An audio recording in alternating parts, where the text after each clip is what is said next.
नमस्कार, जय महाराष्ट्र। तर आपला आजचा जो व्हिडिओ आहे तो जनगणने संदर्भामध्ये आहे। आता पहिले सगळ्यात अगोदर एक माहिती सांगणार आहे, ती फक्त लक्ष देऊन ऐका। जनगणना जी आहे हे आपल्या महाराष्ट्रातील प्रत्येक नागरिकासाठी आहे आणि देशातील सुद्धा प्रत्येक नागरिकासाठी आपला व्हिडिओ आहे।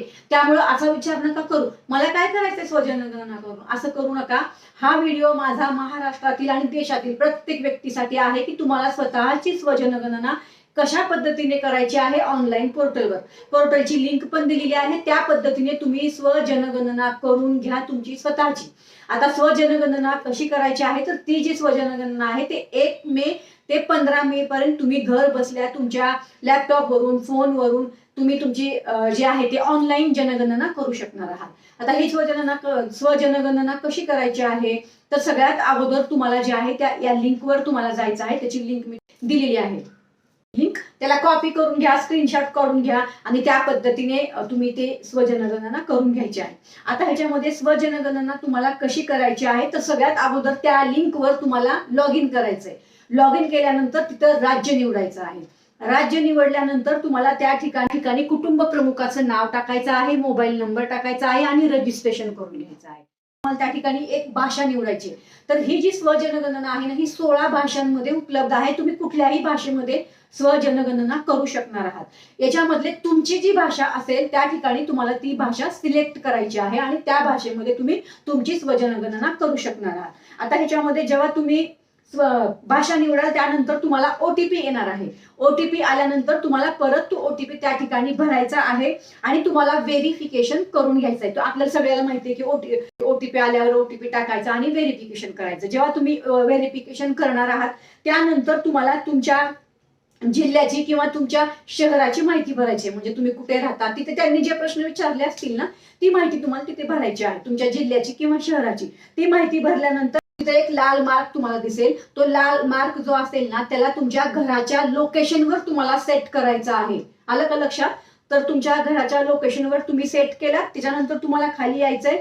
त्यानंतर घराशी संबंधित 33 प्रश्नांची उत्तरं तुम्हाला त्या ठिकाणी द्यायची आहेत।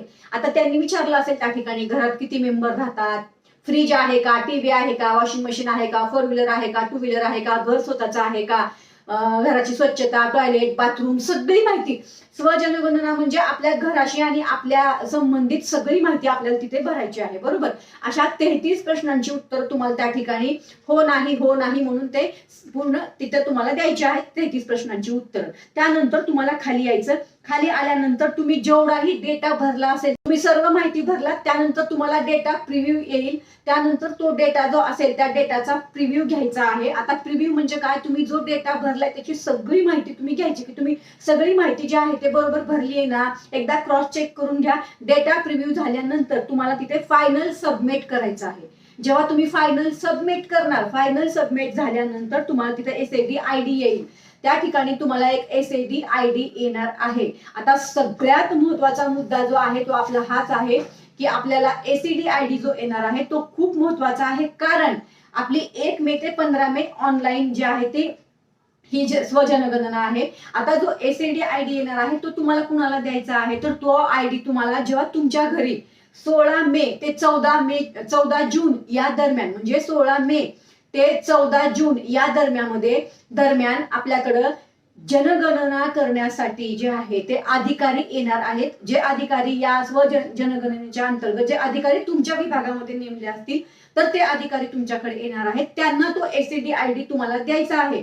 त्यांना एसएडी आयडी दिल्यानंतर ते परत एकदा क्रॉस चेक करतील की तुमची झाली आहे का स्वजनगणना। मग ते जेव्हा म्हणतील की हा तुमची स्वजनगणना पूर्ण झाली, जेव्हा त्यांच्याकडनं डिक्लेअर होईल की तुमची जी जनगणना आहे ती पूर्ण झालेली आहे, तेव्हा फायनल तुमची जी आहे ती स्वजनगणना झाली आहे असं तुम्ही समजू शकता।